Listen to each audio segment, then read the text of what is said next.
The first time I saw Srila Prabhupada was in Vrindavan. It was in 1975, the same year that the temple opened. So I just arrived in Vrindavan and the night before, and then the next morning I was asked to help to clean Srila Prabhupada's rooms while he was out for his morning walk, to clean some paraphernalia, some brass, lotus and things like this. So by the time we finished doing all the cleaning, we ran to the temple, and it was just, we were a little bit late for the curtains opening.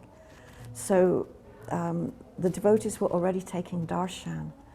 And we came in, if you know the Krishna Balaram temple, we came in from the side door, not the front door, but the side door next to Radhashama Sundar, where the pujaris go in and out. So we were just standing there, and Prabhupada was taking darshan of Radhashama Sundar.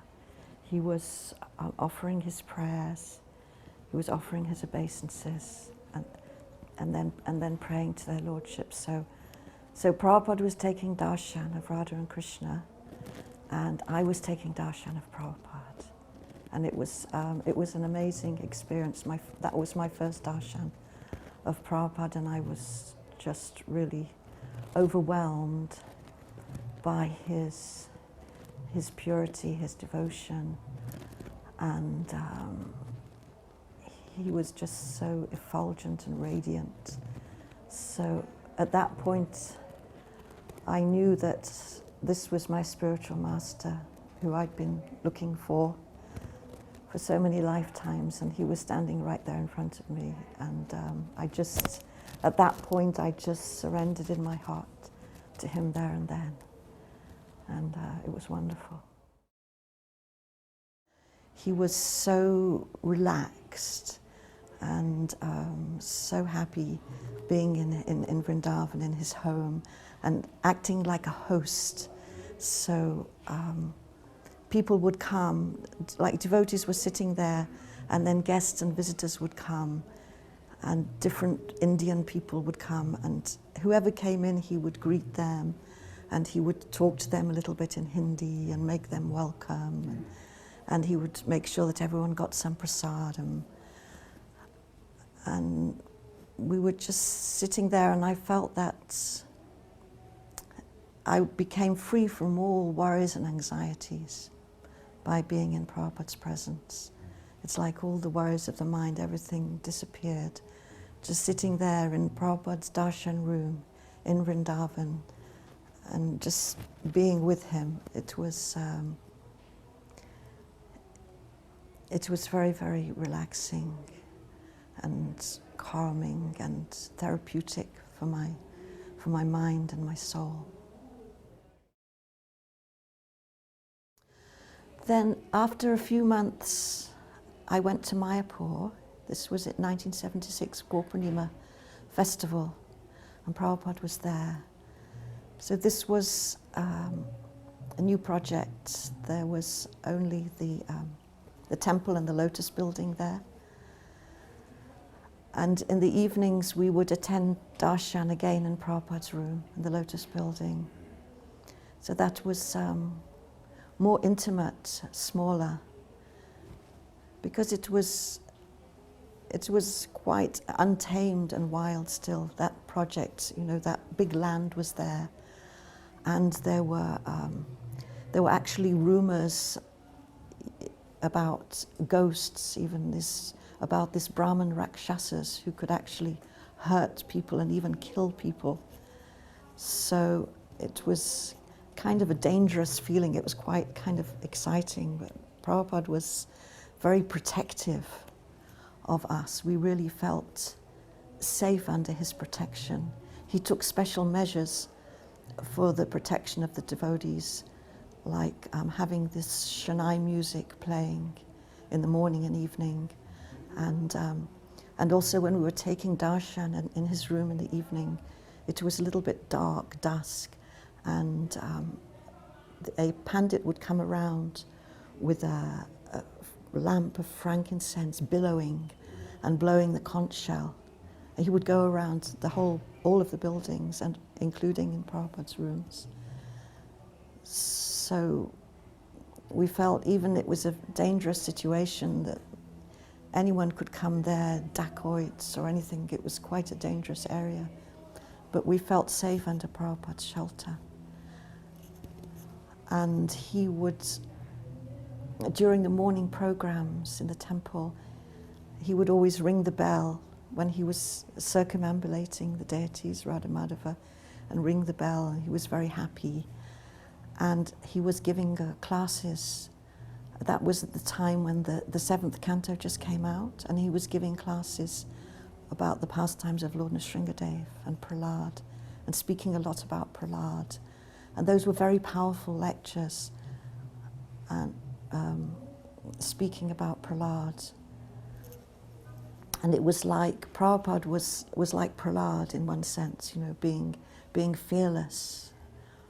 All of in his preaching and his traveling, and traveling to the West alone in this advanced age, and then starting these projects in India in this situation. So we could feel that power and that fearlessness in his voice, just like Prahlad Maharaj being sheltered by Lord Nrsingadev. So then later in '76 in the summer, I was still in Vrindavan, and I was asked if I would like to return to London to collect Lakshmi for Vrindavan.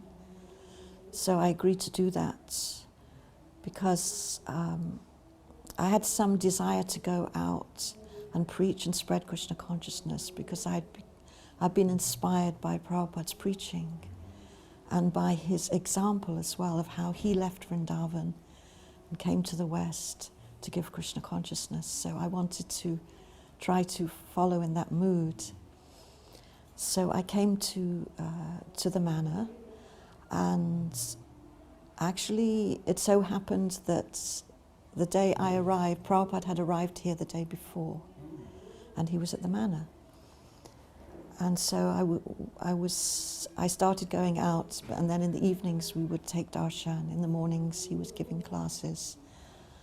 And at that time, my father came to see me, because he hadn't seen me for over a year. So he was waiting for me, and I was out on Sankirtan. And there were some newspaper reporters that came to interview Srila Prabhupada.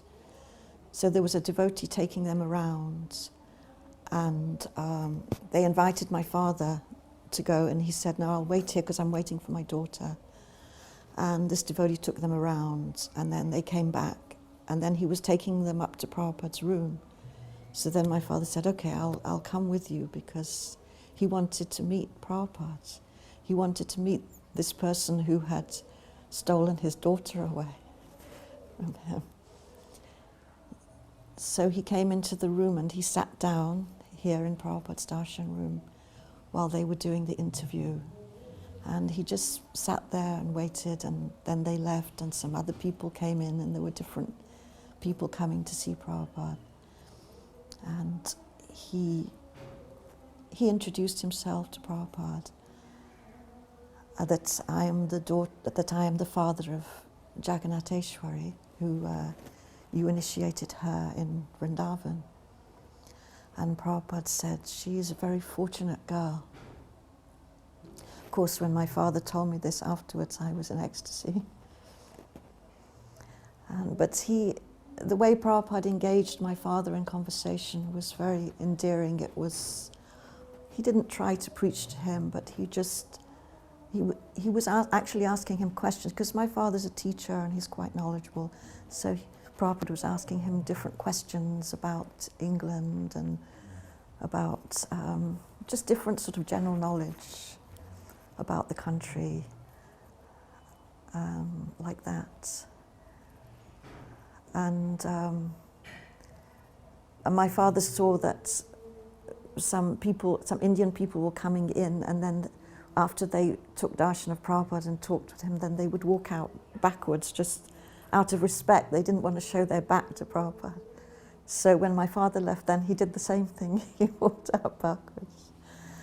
But he was very impressed by Prabhupada, and he's always respected him. And it was really good for me that my father got to meet Prabhupada and to understand that what kind of a person this is, and that he's not some kind of crazy person, but a gentleman. And so he was happy, and I was also happy.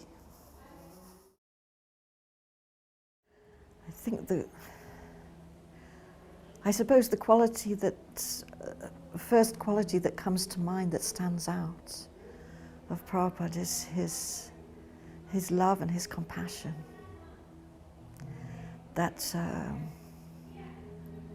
And I think that's what made him come to the West and save all of us. Because although on one level he was simply following the orders of his guru and the desire of his guru to preach in English, but internally also to be able to do that at that age, the compassion that he had was amazing. And